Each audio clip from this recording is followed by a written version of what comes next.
Este es nuestro perfil ecotopográfico. Primero podemos encontrar pues la ubicación geográfica, que está conformada principalmente por el recorrido y por los puntos clave que pues consideramos importantes durante él.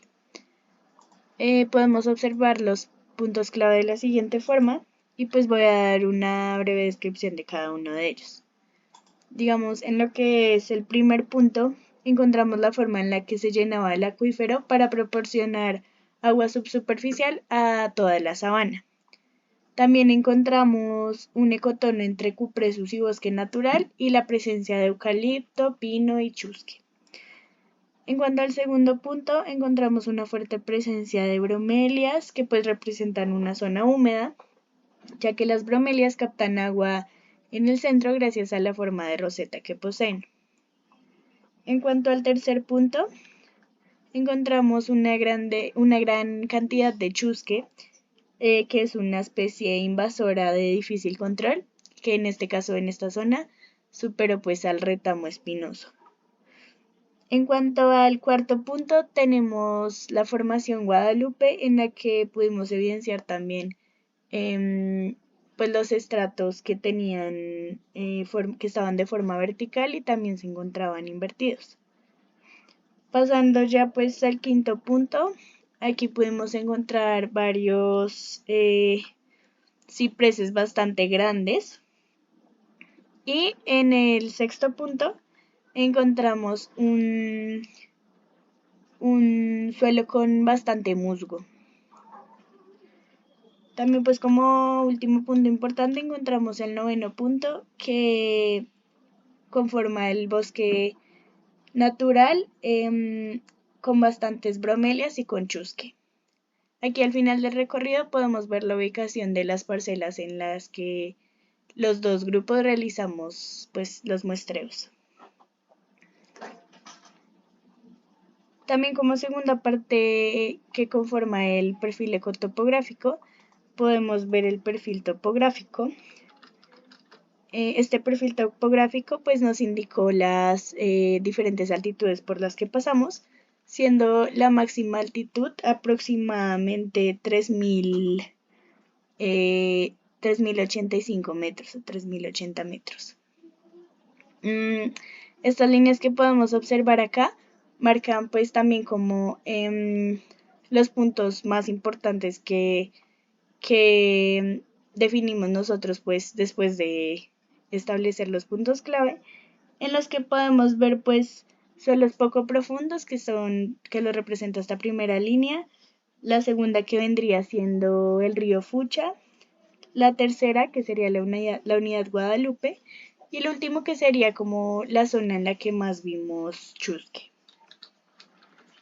También aquí pues ya tenemos las unidades geomorfológicas que encontramos durante el recorrido, que pues digamos acá podemos observar mejor la distancia a la que las encontramos. Por ejemplo, esta primera unidad es ladera estructural anticlinal denudada, que la encontramos aproximadamente hasta los 625 metros y pues tiene una fuerte presencia, digamos que va hasta los 1.350 metros y solo fue interrumpida por la ladera en contrapendiente estructural. También pues encontramos aquí en diferentes unidades como lo son la terraza aluvial, las planchas y espolones estructurales glaciados y los conos y lóbulos de gelifracción. En este caso, pues el que se encuentra en menor cantidad son las planchas y los espolones estructurales glaciados. Aquí en cuanto a los subgrupos de suelos, pues observamos, digamos, en relación con la geomorfología, que, por ejemplo, esta primera unidad, que era pues la de ladera estructural anticlinal denudada, tiene presencia de dos subgrupos de suelos, que son el Andic Humudepts y el Humiclitic Distrudepts. Digamos, estos suelos representan pues una gran retención de agua y el Humiclitic Distrudepts también tiene que ver con fuerte presencia de intervención antropogénica, lo cual coincide en este caso pues con estos recuadros morados que representan las vías pues que estaban presentes en el recorrido. Ya pasando, bueno, pues aquí también podemos ver que esta unidad geomorfológica, que era bastante importante, tiene presencia solo de Andic Humudets. Ya pasando pues a los predios de la reserva, encontramos pues una mayor área de los decantadores de la Olla San Cristóbal y San Francisco Tibaque hasta aproximadamente los 1450 metros. San Francisco Tibaque. Y también pues en la segunda parte del recorrido estuvimos mayormente en el Delirio Olla San Cristóbal con pequeñas áreas de la Opata Olla en San Cristóbal. Finalmente pues podemos ver los ecosistemas que estaban presentes durante todo el recorrido. Aquí encontramos el territorio artificializado que está en una pequeña proporción. Encontramos, a diferencia de una gran proporción de agroecosistema forestal y pues también de vegetación secundaria. Digamos, el que se encuentra en menor cantidad en este caso también es el arbustal andino húmedo. Acá encontramos también una relación importante entre este ecosistema, que es el agroecosistema forestal, y este subgrupo de suelos que es el Humiglyptic Distrudepes, que como mencionaba, son suelos como con una fuerte presencia de intervención antropogénica, y pues en este caso el agroecosistema forestal tiene presencia pues de actividades agrícolas que así busquen pues la preservación de los recursos naturales. De todas formas pues siguen afectando como tal a los organismos que se encuentran allí y a la vegetación. Para la metodología en la toma de datos en campo se realizaron 6 fases.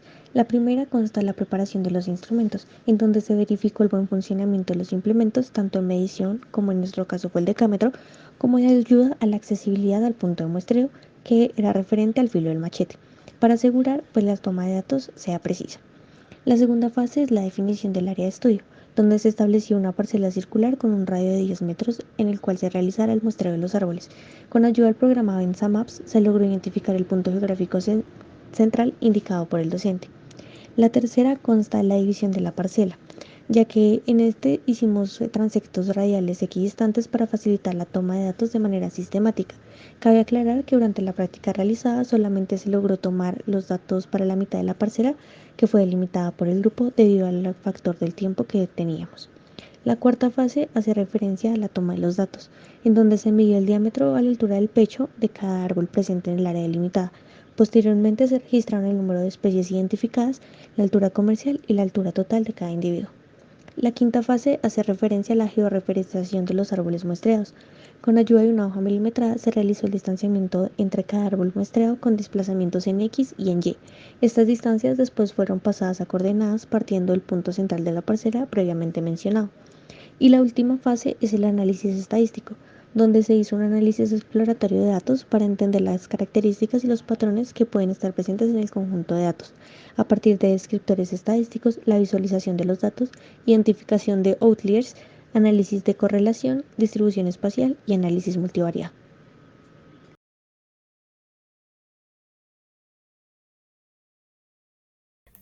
Para iniciar con el análisis exploratorio de datos, lo primero que se hizo fue organizar los datos de cada uno de los grupos por cada ventana del Excel.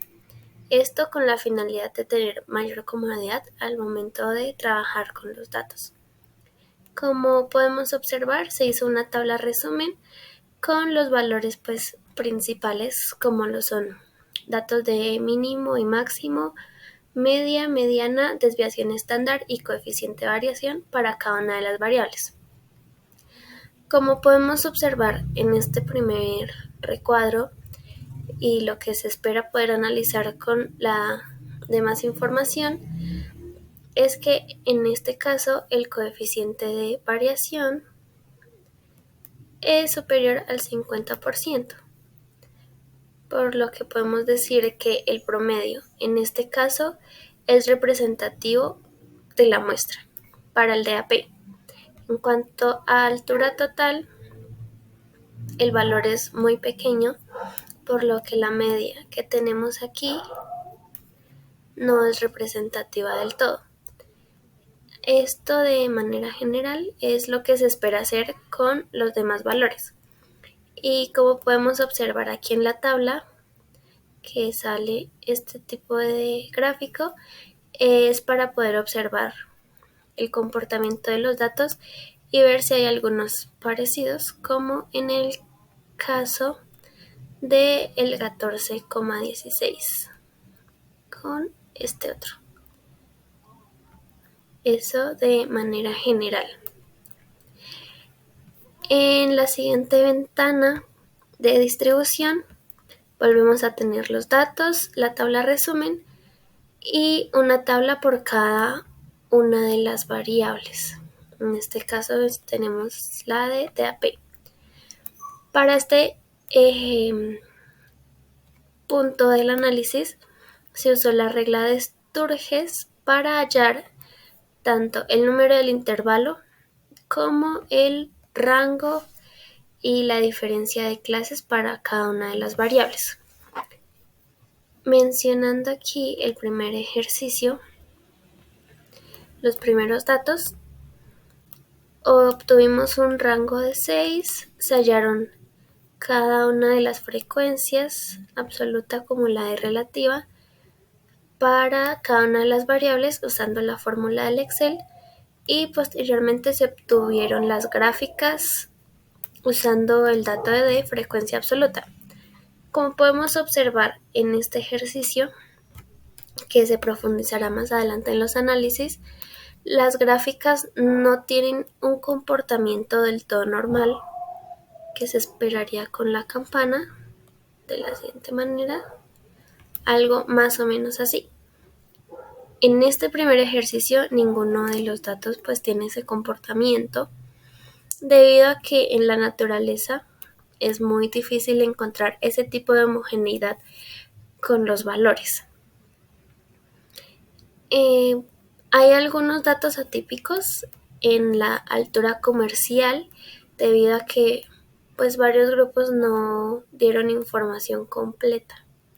Como podemos observar acá, hay muchos valores en 0, por lo que las frecuencias van a variar un poco. Esto se explicará más adelante. En cuanto a los outliers, encontramos aquí me dirigir a esta casilla. Lo primero que se hizo fue hacer una tabla resumen con cada una de las variables, valores mínimos, máximos y los cuartiles, y los intervalos para cada variable. Y una tabla donde podemos encontrar los límites.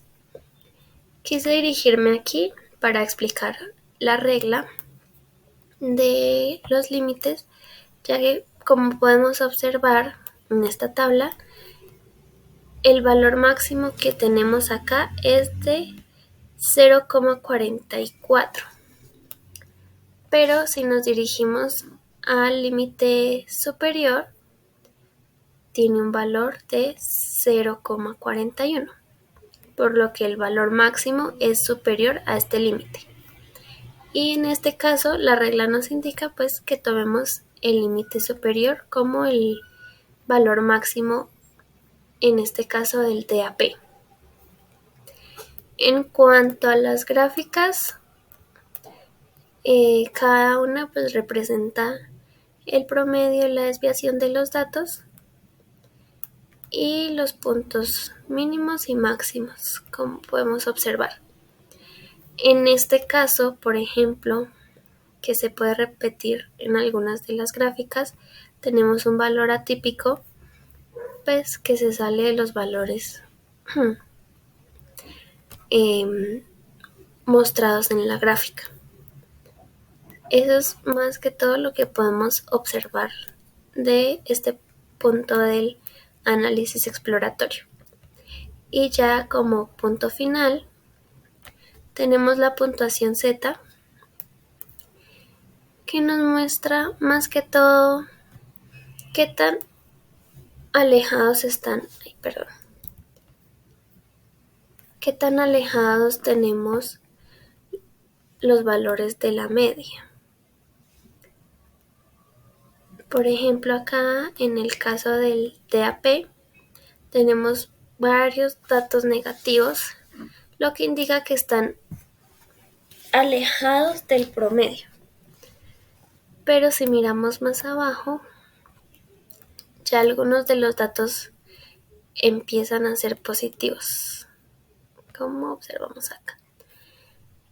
Esto es lo que se busca explicar o encontrar con la puntuación Z. Entender el comportamiento de cada uno de los datos de nuestras variables con respecto al valor de la media que encontramos en la tabla resumen.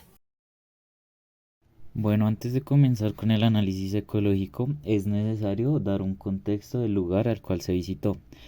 Este ha sido un lugar importante a lo largo de los años desde la conquista española, ya que los españoles entendieron la importancia ecológica y económica, ya que en estos lugares se habían asentado pues los muiscas y además eran vías de comercio que luego fueron explotadas por los españoles. También a nivel cultural, como podemos ver, pues cerca a los cerros, como lo es Monserrate y Guadalupe, se construyeron estas iglesias para adoctrinar a los indígenas. Bueno, luego, cuando en el siglo XIX aproximadamente, en el furor del capitalismo se comenzó a explotar los recursos mineros y forestales, lo que se sumó a las precipitaciones, inclinación y erosión de la zona por el viento y dio resultado como derrumbes. Luego de estos sucesos, en el año 1976 se declaró la zona como Reserva Forestal Protectora Bosque Oriental. Bueno, en la salida se estudiaron dos datos, que fue el DAP y la altura comercial y altura total. Variables que, gracias a los avances matemáticos de hoy en día, se han relacionado mediante el principio de crecimiento alométrico, que puede permitir varias estimaciones como lo pueden ser volumen y la biomasa. Teniendo en cuenta lo estudiado, este cambio que se dio en el suelo por el cambio de la vegetación ha hecho que la distribución de los nutrientes no sea la misma en la zona, porque como se observó en el mapa de suelos, en las zonas estudiadas no se cambia tanto el tipo de suelo, sino que lo que puede cambiarse son los nutrientes que en este encontremos.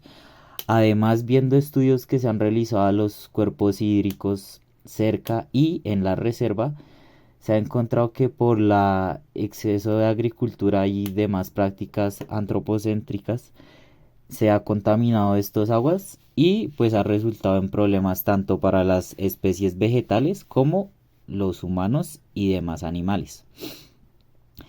Entonces, teniendo en cuenta las dos variables estudiadas, se puede concluir que hay un mayor crecimiento a nivel de altura comparado con el DAP, lo que ha permitido que haya más espacio en el dosel y que esto dificulta que la luz solar llegue al suelo y por eso no se encontraban estratos arbustíferos en la zona estudiada.